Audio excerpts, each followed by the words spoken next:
We are back! Last time we completed Asellus' storyline. The first time we tried to go for the half mystic ending, but we ended up with a full mystic ending for some reason. Now I am going to complete this. We then restarted the story, attempting to get another ending, and I ended up locking myself out of the 2 new ways to escape fast nature. So, the plan is, we have 2 weeks left from this Thursday before SaGa Emerald Beyond is released. So my plan is, I'm just going to finish up this version of this Asellus' story. Whatever ending we get, we get. I might release a compilation of the other endings and escape routes later on my YouTube channel. But after this, we're going to take on Fuse's case, and then next week we'll take on Ricky's storyline. Then the week after that, we'll finish up with Loot and Fuse's last story. Hopefully we'll be prepared enough to take on the big final boss with that. If not, then I will simply tackle it later. Either way, we're going to get all 8 characters done on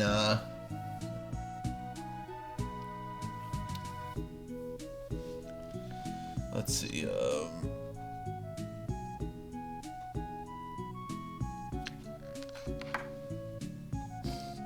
yeah, the 23rd. Well, by the 23rd, we'll have all the major stories done. Any bonus content I'll tackle later, if I can't do it then. And then the Thursday that week, we'll start up SaGa Emerald Beyond, and it will continue for Tuesdays from that point on.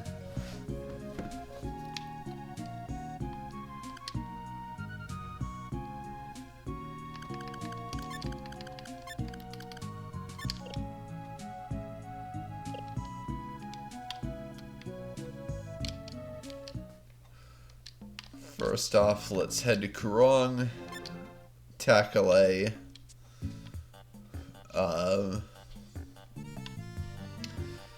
face a foe, and then we'll advance the storyline quickly.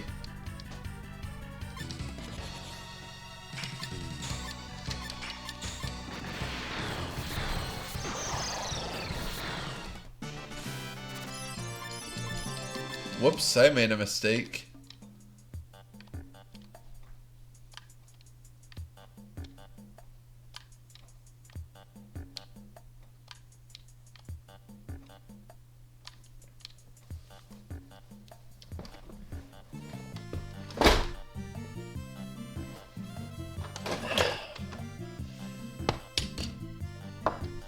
I have a love-hate relationship with spring. The weather's great, but there's all allergies and bugs.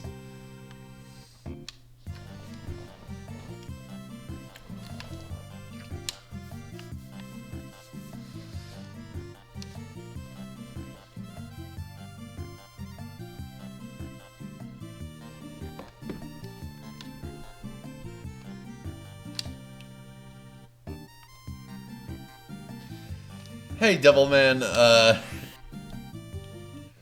it's times like that I'm glad I have cats instead of dogs.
Oops, wrong way.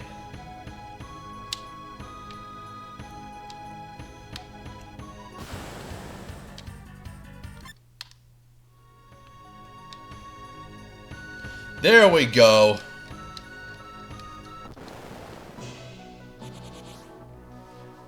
Boss battle, the Knight Errant.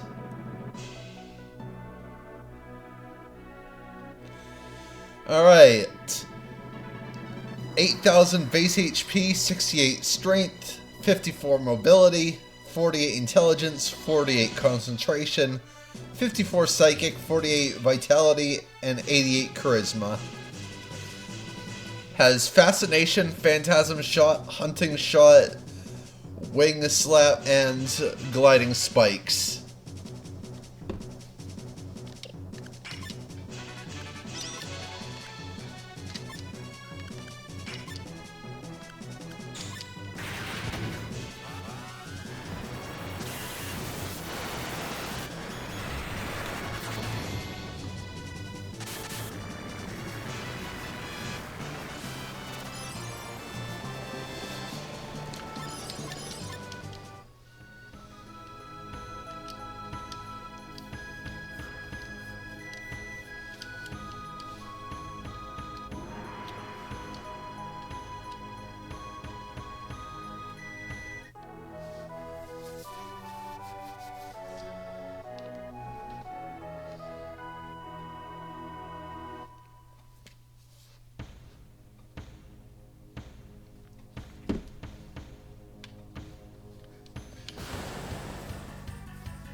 New Game Plus, baby!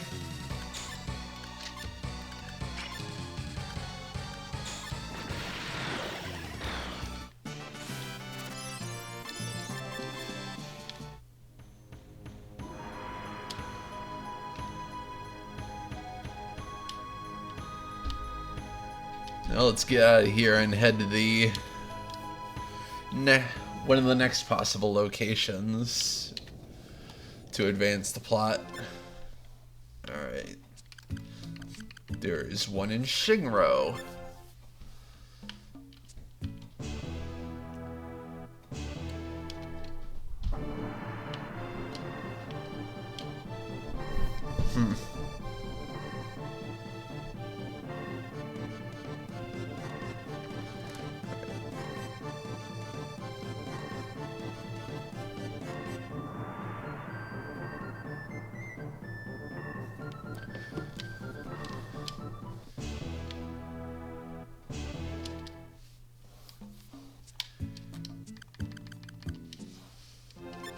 That's a problem with this storyline.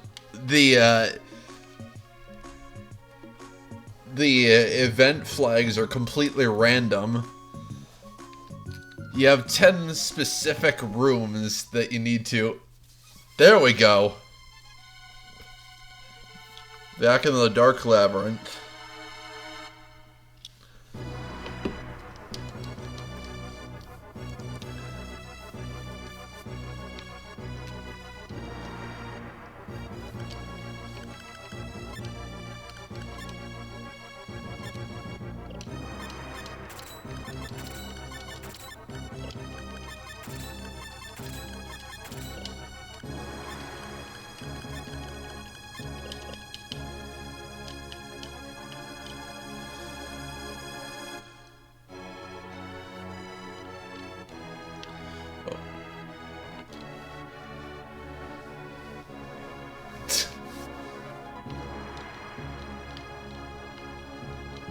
If only we could choose who to leave behind.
What? You mean abandoning the castle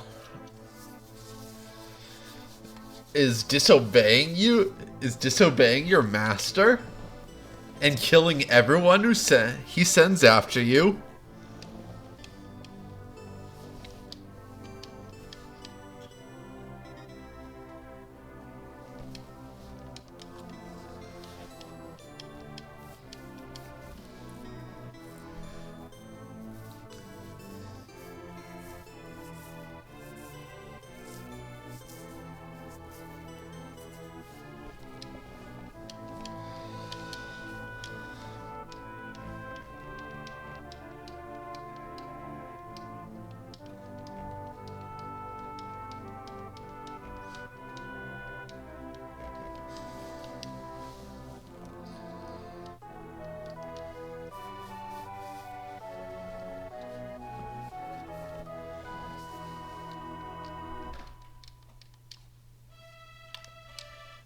Alright.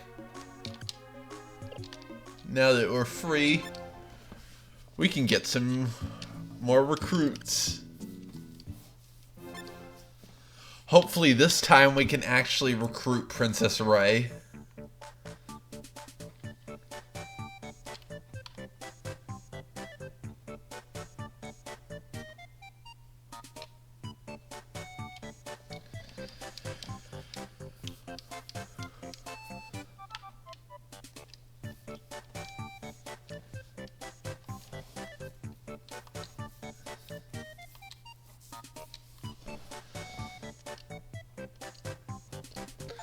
Alright. So this is Princess Ray. She's pretty bad. She only comes with one.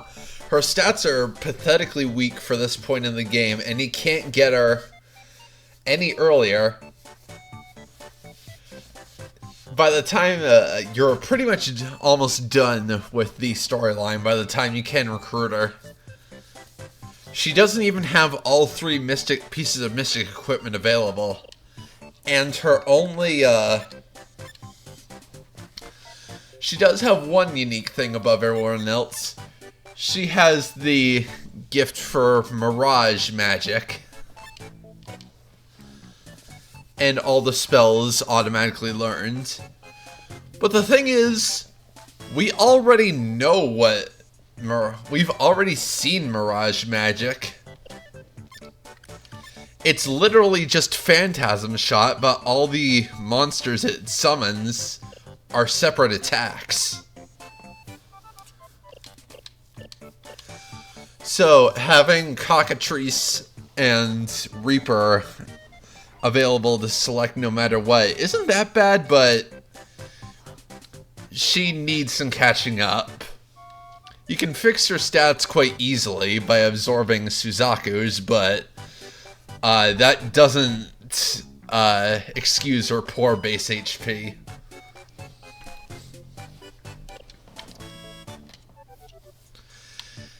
Now we might as well take on the rest of the restored content that the remaster offers.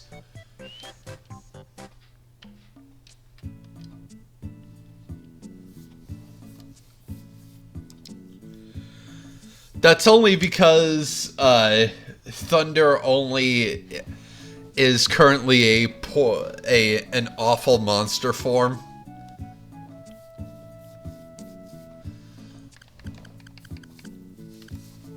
I'm probably gonna grind him up off screen so you get something better.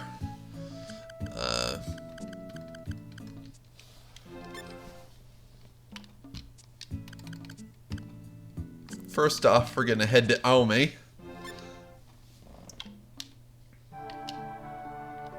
Now that the Dark Labyrinth is over, I forgot to mention this last time, but we can finally get Masartham back.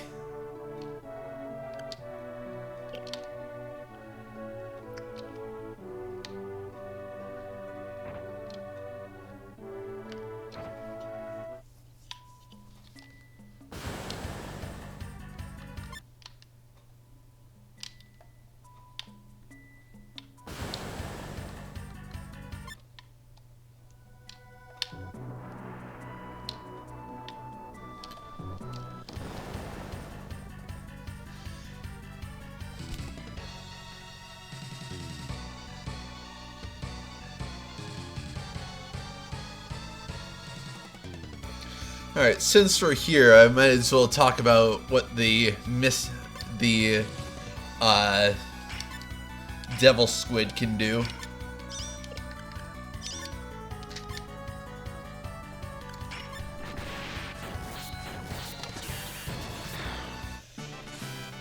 Base 3000 HP, 20 strength, 16 mobility, 12 intelligence, 18 concentration, 22 psychic, 21 vitality, 14 charisma, resists water, and has ink, tentacle, thunderbolt, trample, and maelstrom.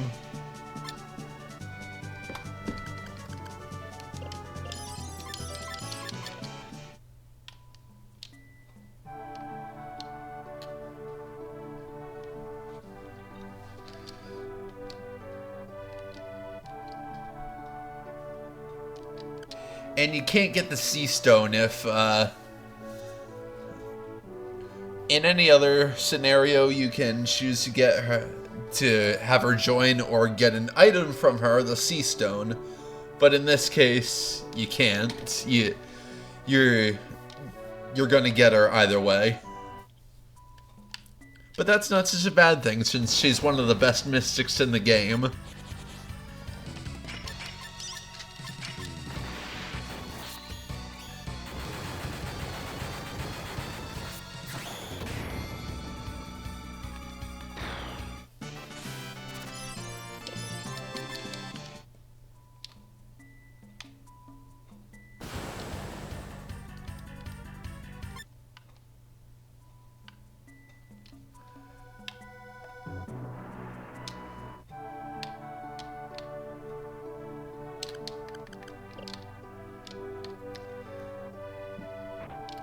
Now we might as well head to Shrike, because there's actually a, what's it called? A story beat in the bio laboratory.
Next we have to enter the rooms we saw earlier and free their captives.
Meet Ashira's true form. Boss battle. The Earth Dragon.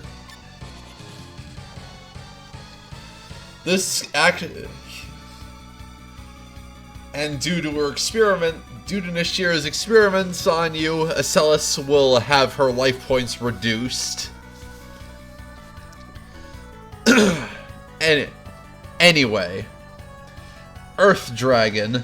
Base 16,000 HP, 88 strength, 30 mobility, 10 intelligence, 35 for concentration, 20 psychic, 99 vitality, 50 charisma, immune to throw, and has a Delahan shield equipped, so 22% chance to block any attacks. And her skills are Ball Bearing, Swallow, Scorching Gas, Trample, and Earthquake. So, fun fact, you can actually take the Earth Dragon on in any playthrough, but I only saved it for Asellus because it's the only time it has any relevance to her plot.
Alright.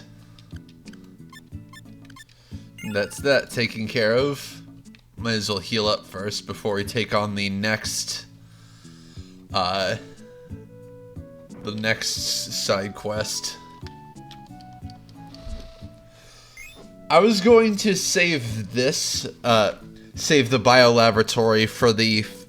Had I gone with my original plan, I was going to have, Nusakon join her in the half-mystic playthrough, because he gives her the advice to live how she pleases. I was saving the biolaboratory for the full mystic playthrough, since it shows how cruel humans can be. now that we have both of those under our belts, I bet you can guess what's coming up next.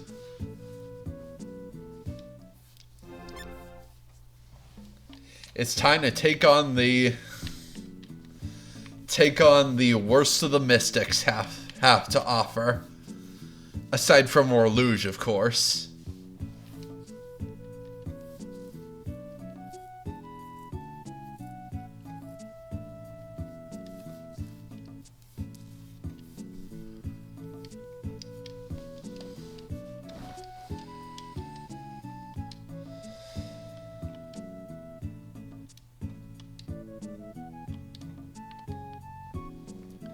And like the Earth Dragon,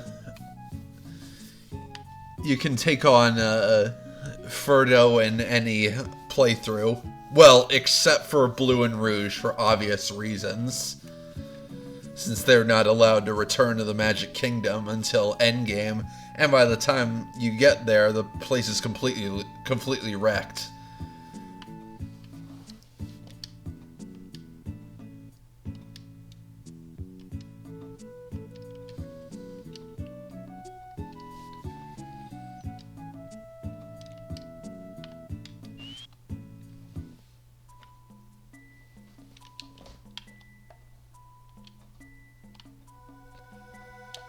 Make note of the statues everywhere.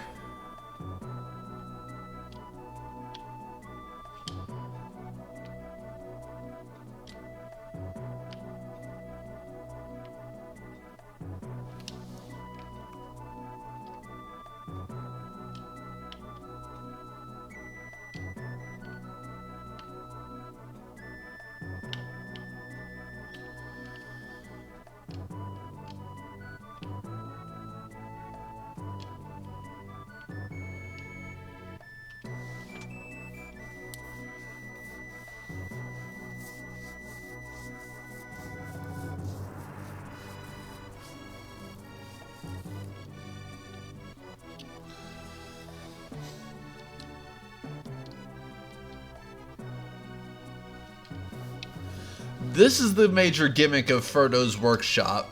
If you press the button here, fairies will come around and start depetrifying everything in the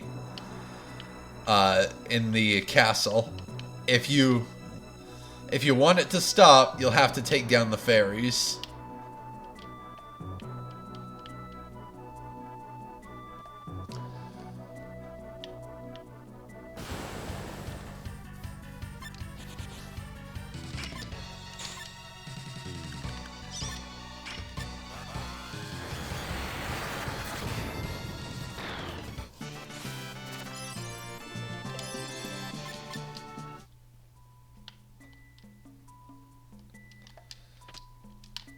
And you can't get the items until they depetrify the chests.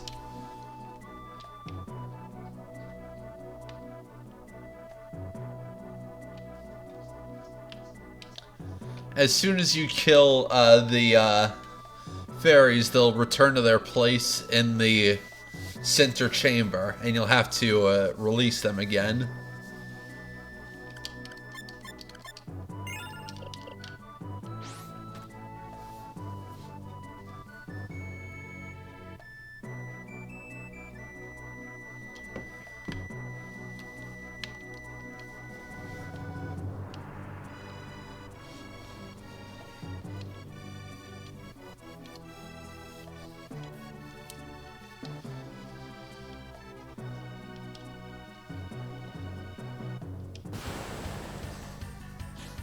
Boss battle, Frodo.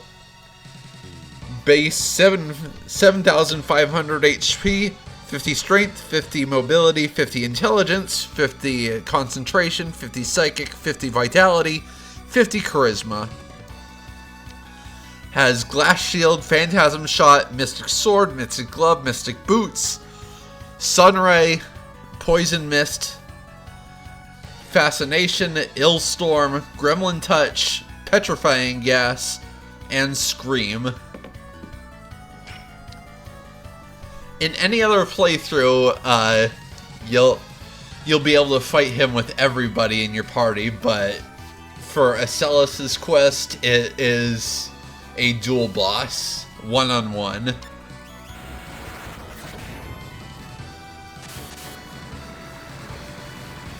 Naturally, his HP is reduced to compensate for only having one party member.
Come on.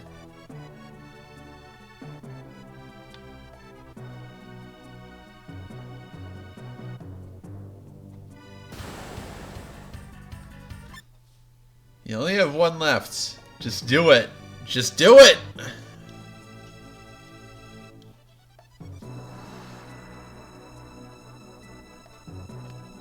There we go.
Now let's pick up our boy Rouge again.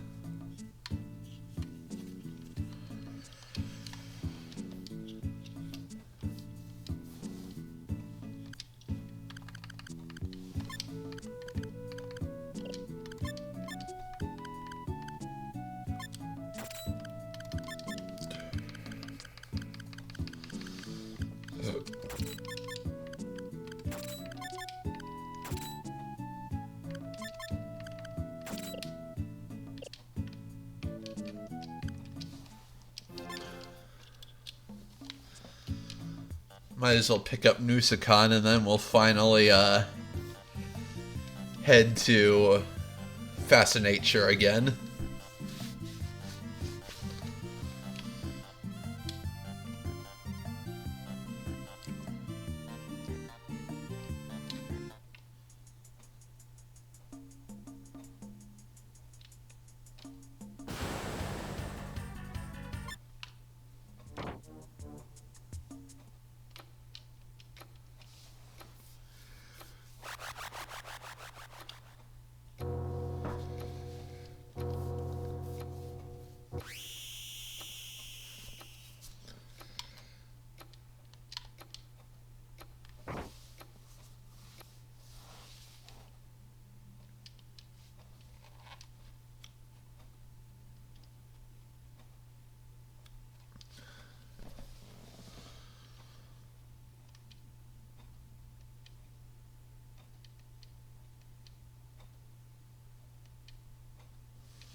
It doesn't matter what escape route you take, this guy will be your ticket back to Fast Nature.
I wonder if Ray has any comments on her own coffin.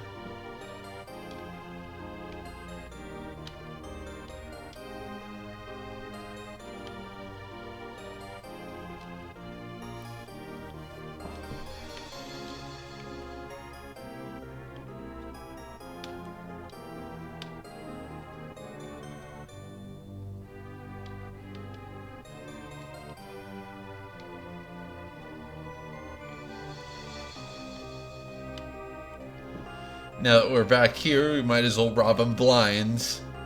Get myself another light rifle and Silver Moon.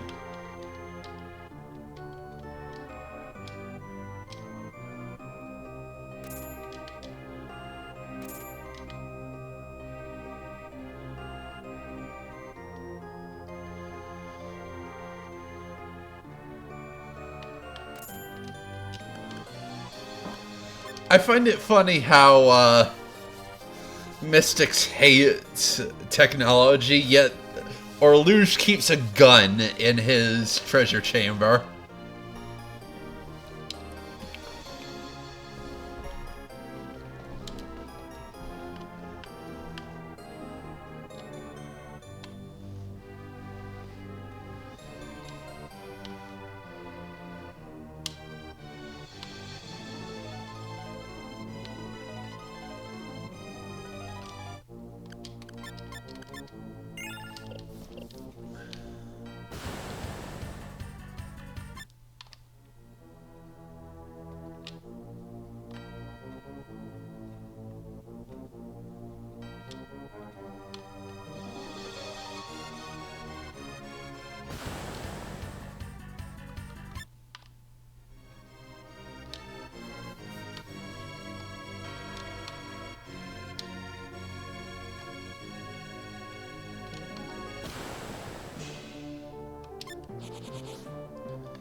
Now that we're taking care of that,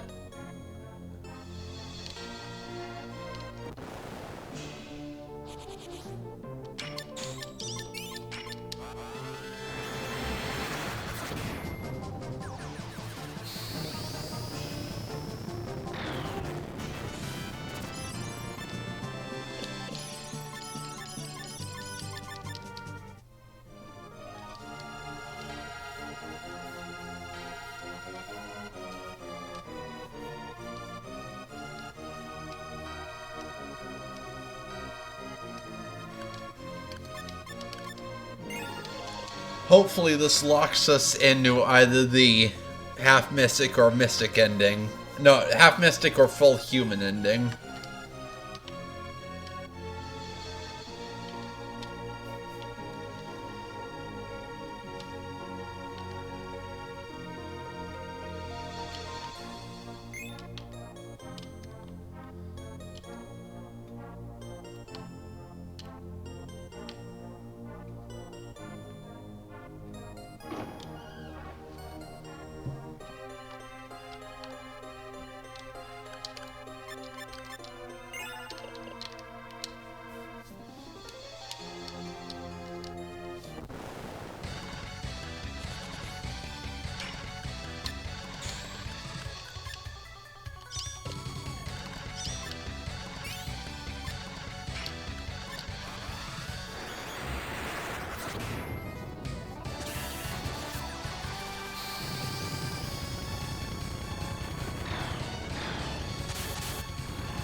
Alright, looks like we're doing the half mystic ending.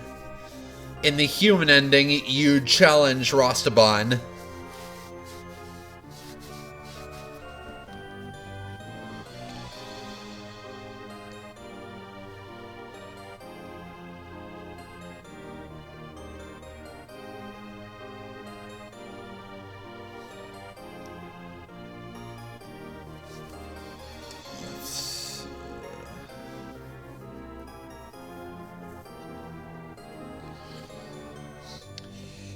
If you fight Rostavan, you'd fight the Black Knight. 15,000 base HP, 85 strength,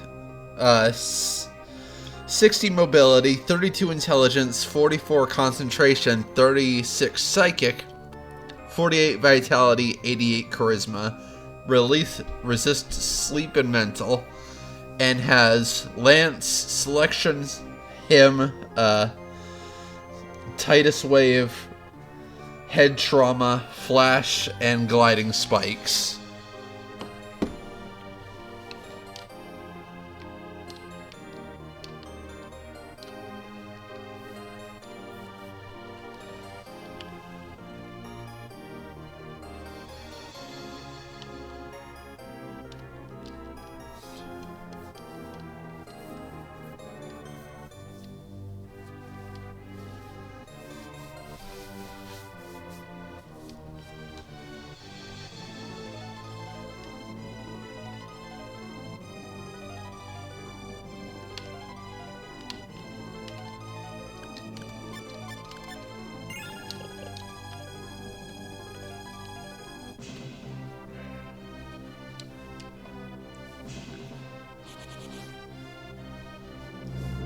Unfortunately, I don't have much to talk about since nothing changes for Orluge's boss fight in between, depending on ending.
It's a shame I'm not going to show off the full human ending. It's personally my favorite of the three. Long story short,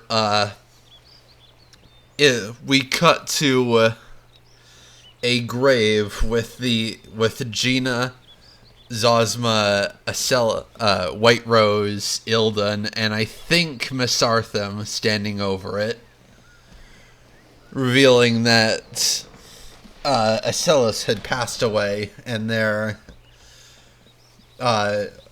reminiscing of how she was when she was alive.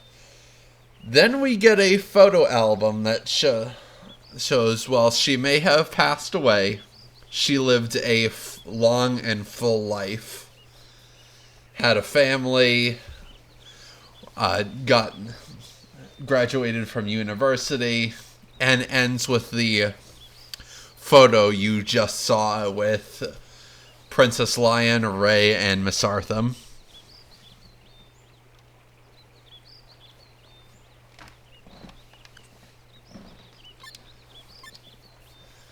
Alright. Now let's finally take on Fuse's case.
We're not heading to the biolab just yet.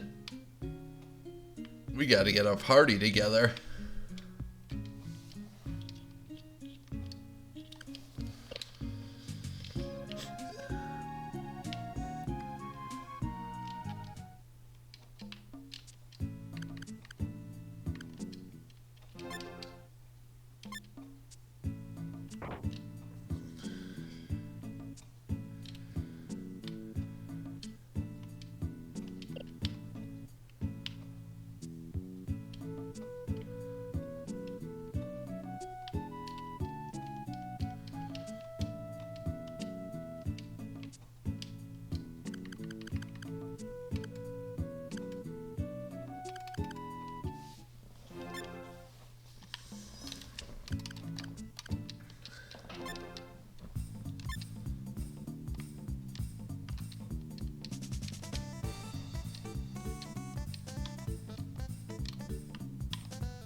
Alright, now let's head to the biolab.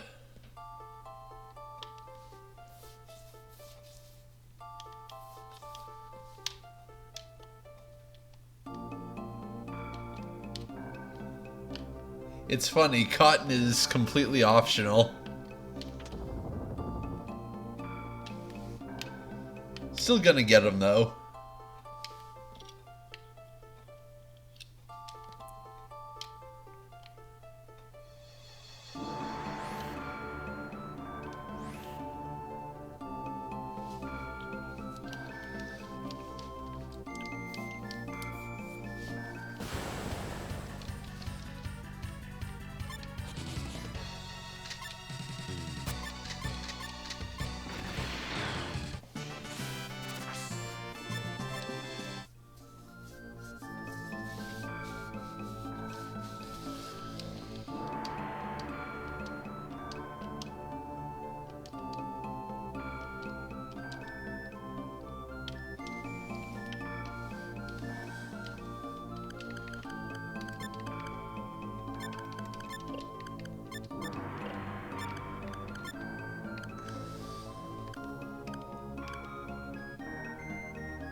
It's funny how they give you the choice to fight to the Earth Dragon, considering how notoriously difficult it is.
You can't see it on the sprite, but you know what Silence is staring daggers at Fuse right now.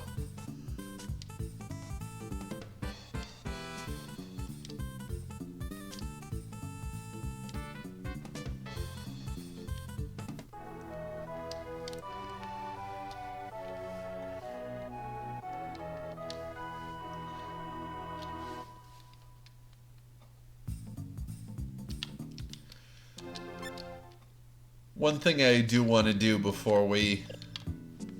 Oh, couple things.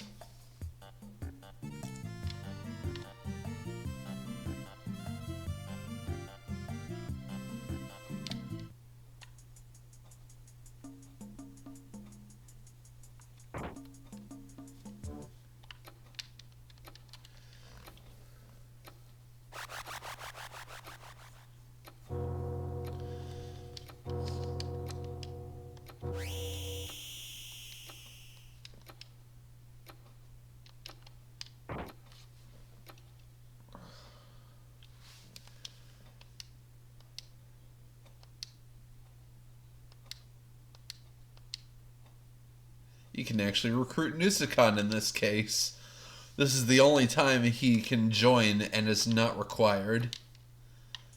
But now we gotta head back to into the biolab because I missed something last time we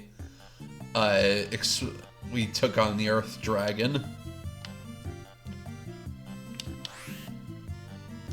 I forgot to get a reward for beating it.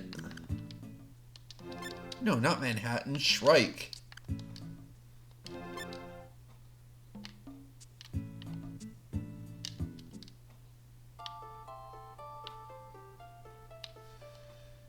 Let's head all the way to the bottom.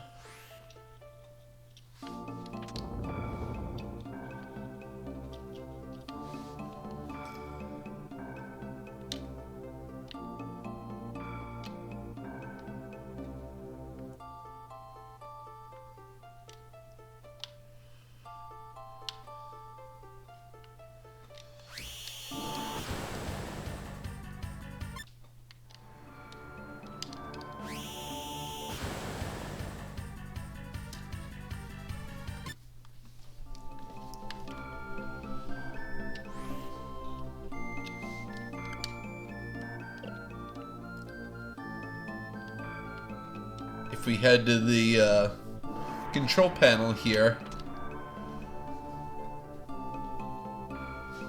we get a little hint disabling a lock somewhere.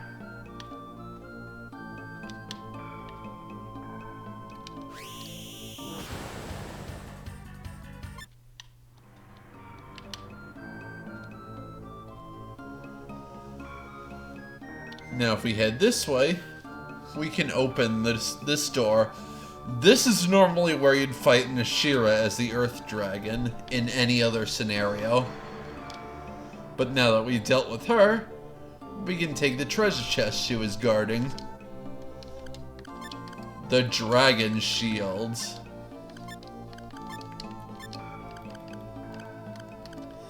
This is the second best shield in the game. Gives a 20% chance to block anything that isn't a spirit attack.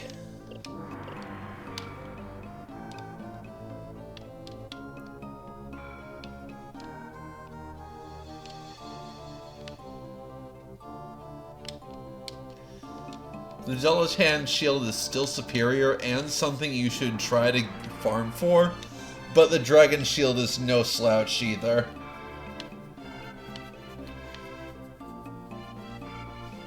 And it isn't a random drop, so no one would blame you for wanting to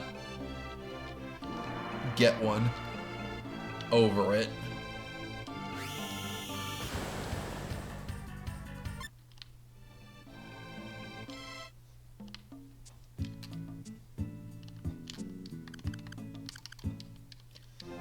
Now let's head back to the IRPO HQ and let's finish this.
So, we get a whole host of characters that can't be trained before the final battle. Silence, Red Turnip, Asellus, White Rose, and Ilden.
Nothing to it.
Alright, before we advance to Ricky's story, since we have some time left, let's talk about how Fuse's case played out in essence.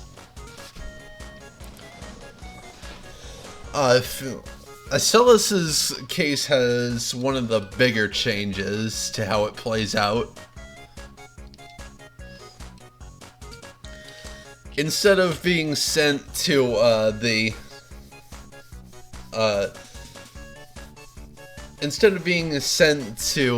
the Dark Labyrinth for looting Castle Argyle, as in this, like I discussed in Red's scenario, Fuse ends up in the Dark Labyrinth after a failed attempt by a dying Arachne to banish him to the 4th dimension Magisphere. And Fuse's reason for taking on Orluge is quite different. In essence, he focused on Princess Ray, using his the fact that she is a mystic in the body of a 12-year-old human girl is used it as a legal loophole to arrest Orluge for more predatory crimes. And hilariously, after presenting that, the 3 mistresses actually disobey Orluge and beat the shit out of him before Fuse locks him up in despair. I definitely think focusing more on illusions. No, I mean on Asellus and Fuse's past as an investigator is definitely a marked improvement.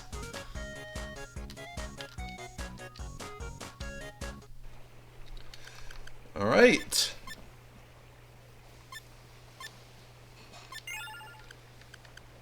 Two more to go, folks.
Yup.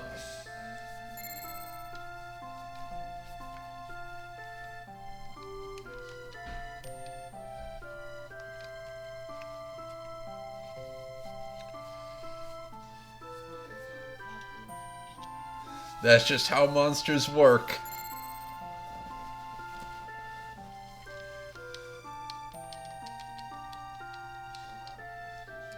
This is the monster that Ricky starts out as, though.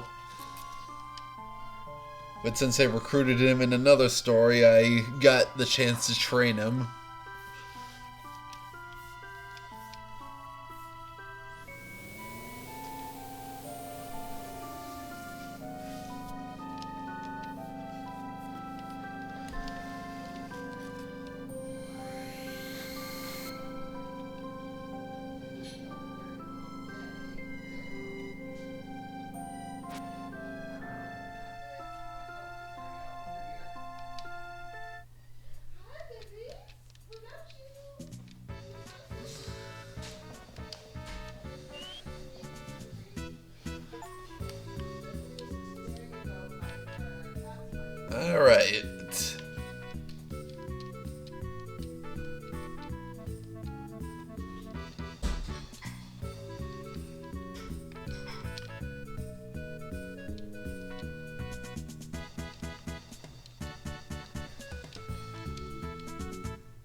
Okay, so first things first, some housekeeping matters. Ricky's story is widely regarded as the hardest storyline in the game. But thankfully we do get a buffer in the form of the rings. They're not just plot points, they're actual accessories that can be equipped and used in battle and provide a wide variety of effects. The Guardian's Ring is basically a souped up version of the shield spell. Now, as for why this story is hard, we face several, it's really neat. We'll be facing several difficult challenges throughout the storyline, and for a one challenge for new players is how exactly monsters actually work. So I'd like to go through it in depth. Monsters grow by absorbing skills, and having this, and skills both increase your HP and allow you to change forms. This game has a database with all the containing every form you can take, which has different skill sets and a HP threshold. When absorbing, after you complete a battle, any non-mech or human monster can be absorbed. Absorbing them will provide one of up to 4 skills. If it's your first time absorbing a specific skill, you'll get +4 to what is known as your Prime HP. Prime HP plus the base HP for a monster equals your current HP total. If you have a specific set of skills, and if you have the specific set of skills needed to reach a target monster and your current HP meets the threshold, you will successfully change into that monster.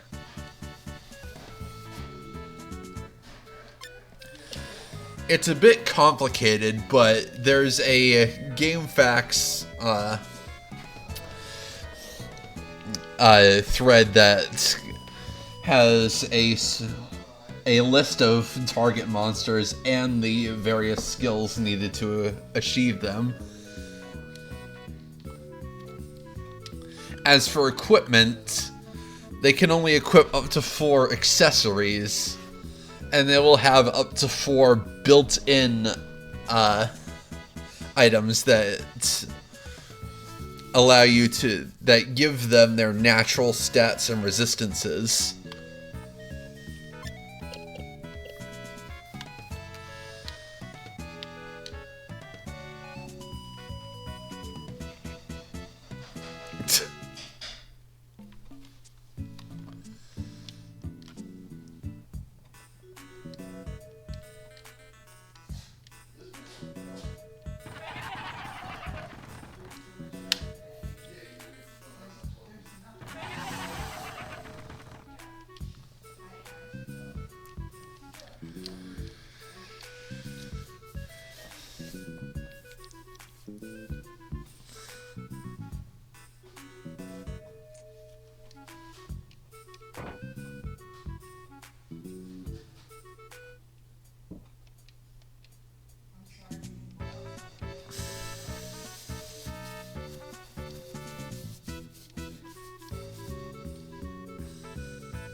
Now, this is pretty similar to how things played out in T260G's storyline, but we can actually take an alternate route that I completely forgot about in my first time through this place.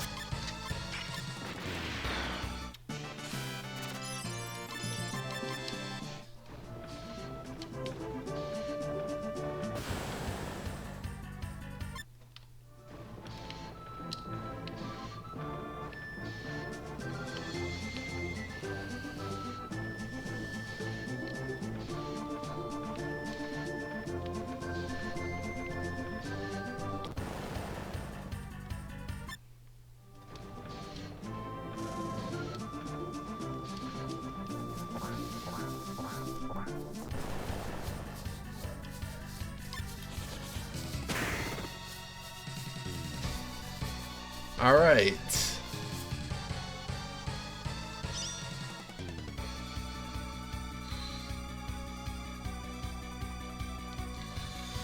Detractors.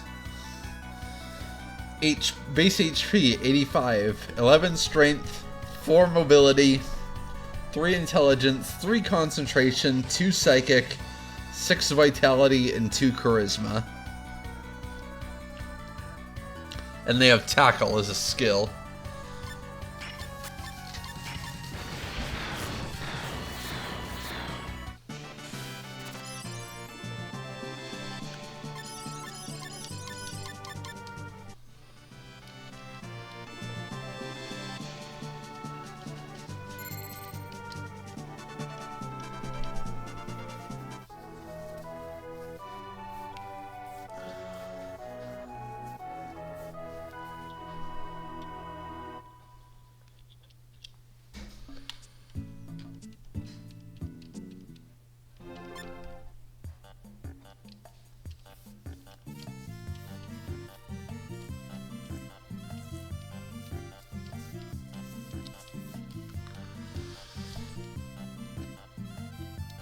Alright,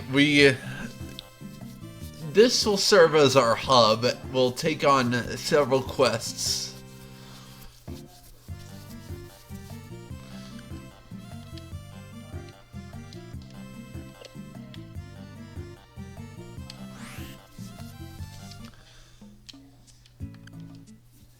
But it doesn't matter which quest you decide to take on first.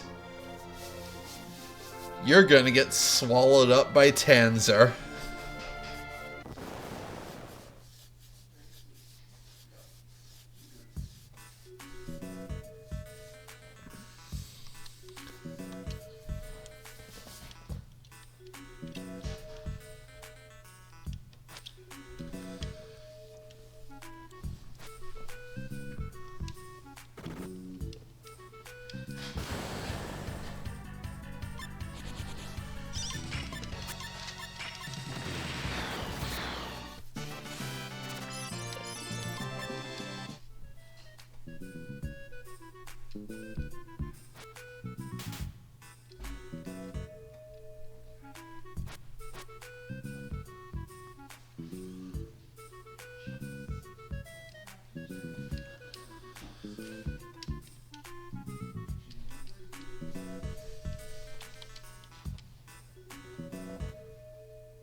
You'd think the Merchant's Ring would provide extra credits or something after battle, but no, it just inflicts charm on all enemies. This is one of the harder segments in the original release, because this healing area right here, it didn't restore. It's not a complete it's not a complete restore. In the original, this guy right here just restored your life points, not WP and JP. Meaning if you weren't careful, you'd end up with just... you'd completely drain yourself before the segment can end.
It's funny how this is the only storyline where we actually confront Nomad inside of Tanzer.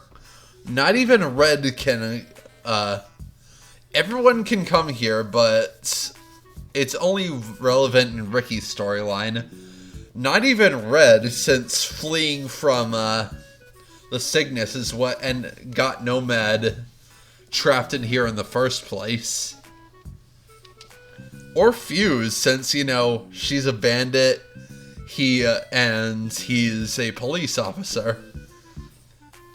Plus, you know, he was on the Cygnus when her bandit group attacked it.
Mini boss battle, plotty hooks, and a razorback.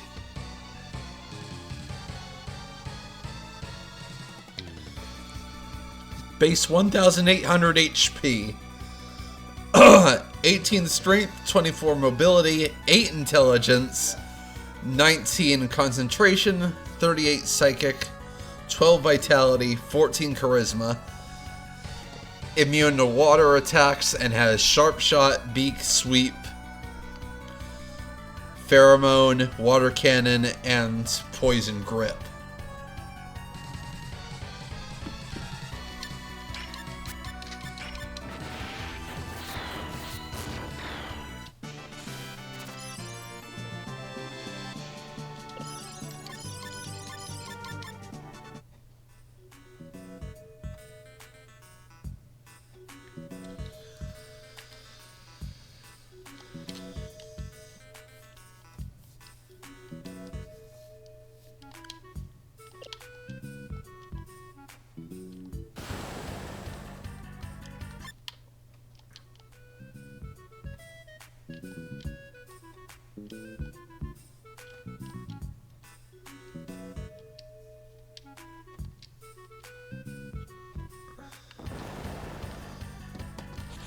Boss battle, the Heart of Tanzer. Base 4,800 HP, 16 strength, 16 mobility, 28 intelligence, 32 concentration, 26 psychic, 18 vitality, 10 charisma. And it has Pain Doubler, Water Cannon, Oscillation, HP Drain, Acid Breath, Illstorm. It's also flanked by several tentacles that can't be attacked. They use Spore, Needles, and Blade Net. This is a very difficult boss if this is your first playthrough.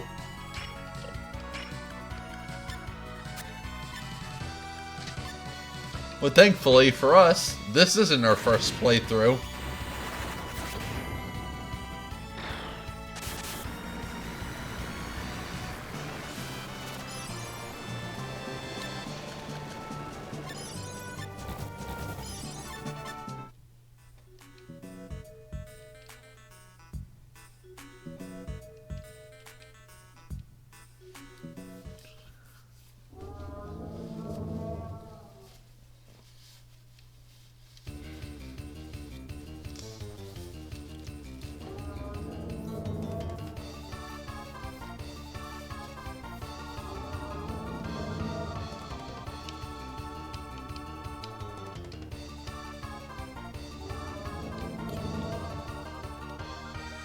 Alright, so unfortunately we're gonna have to wait a full minute before we can advance the story.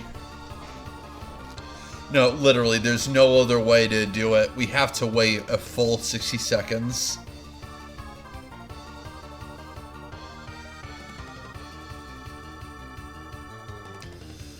And unfortunately, we can't come back here even if we start the rune quest.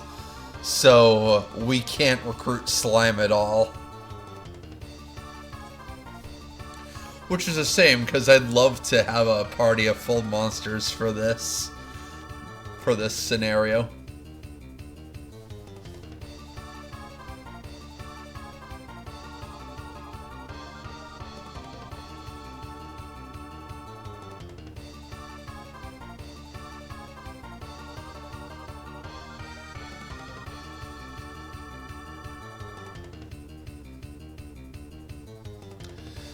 Agreed.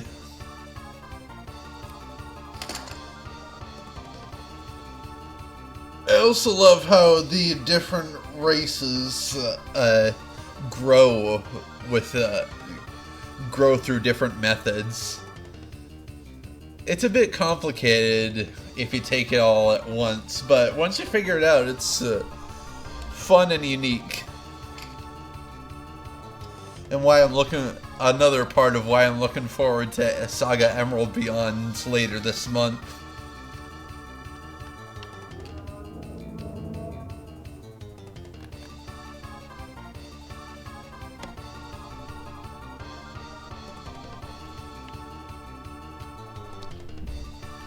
Okay.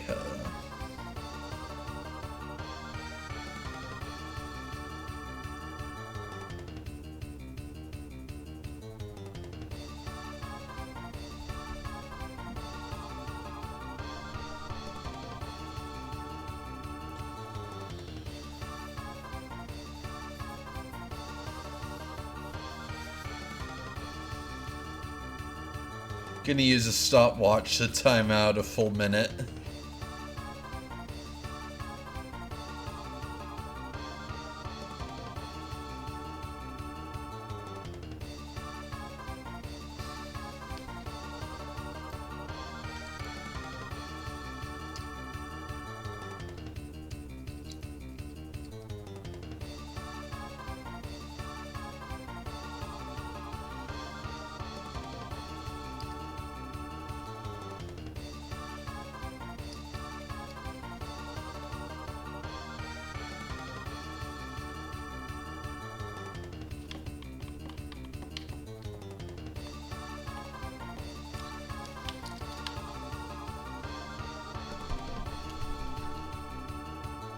Alright.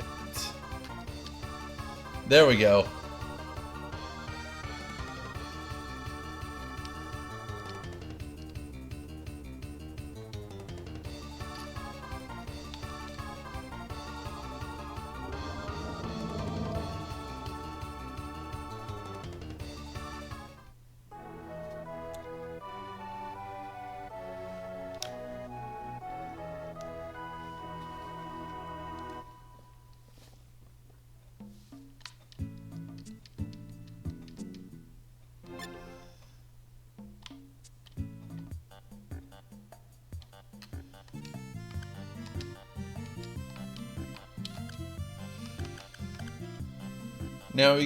Now we have Feon on our team, and I'm planning on using him for this scenario.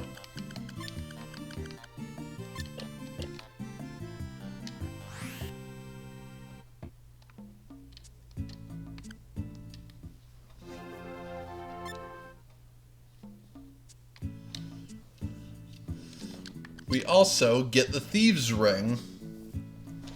Using it will give all allies the Vanish effect, basically making them immune to damage until they perform another action.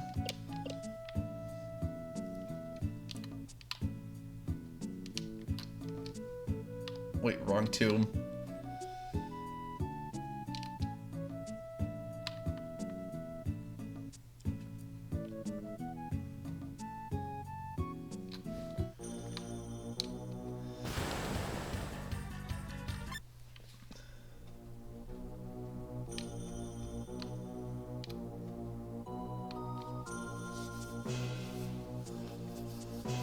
It's not as good as it sounds, but it will be invaluable for a later fight.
One more treasure to go.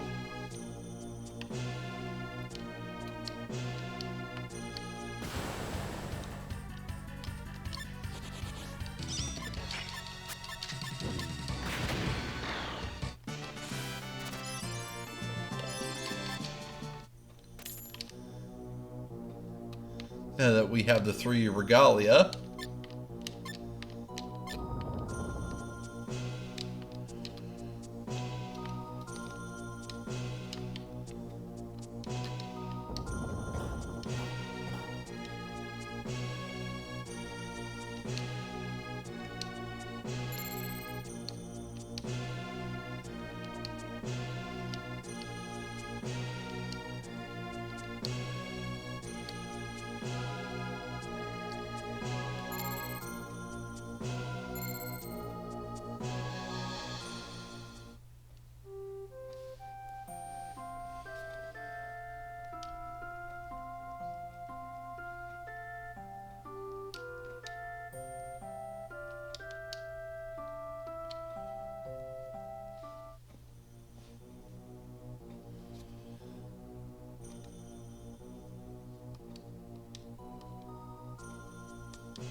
I love how, I'm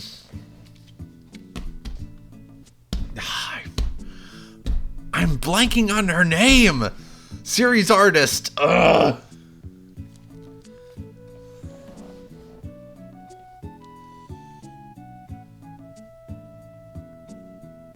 Ah, yeah, right, now I remember. Tamami Kobayashi. I love how she drew, the art for Sei with obviously European-looking armor, when his entire side quest revolves around the 3 Japanese regalia. Anyway, let's talk about King Sei. He can be recruited by anyone, but I wanted to wait till now since he's required. Him joining you is required in the in Ricky's storyline. As for stats, he's not that good. Well, his stats are pretty middling, but he has some pretty damn good skills. And comes with a Kusanagi technique. Since it is his sword, but as a monster, he technically cannot equip any weapons.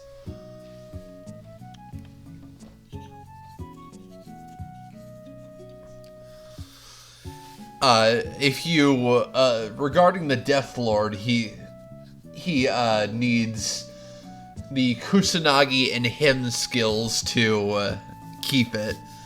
So if you don't want to keep changing it, if you want to, say, change him into a Dullahan, you're going to want to take him off of him.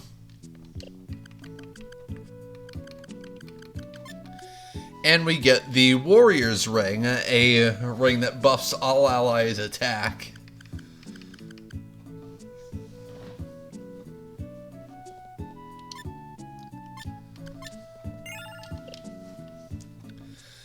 And that's pretty...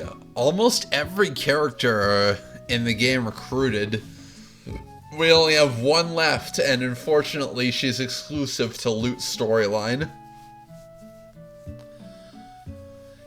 But this is a good opportunity to stop it for today. I'm going to grab Thunder and Suzaku off screen and try and grind them up some skills.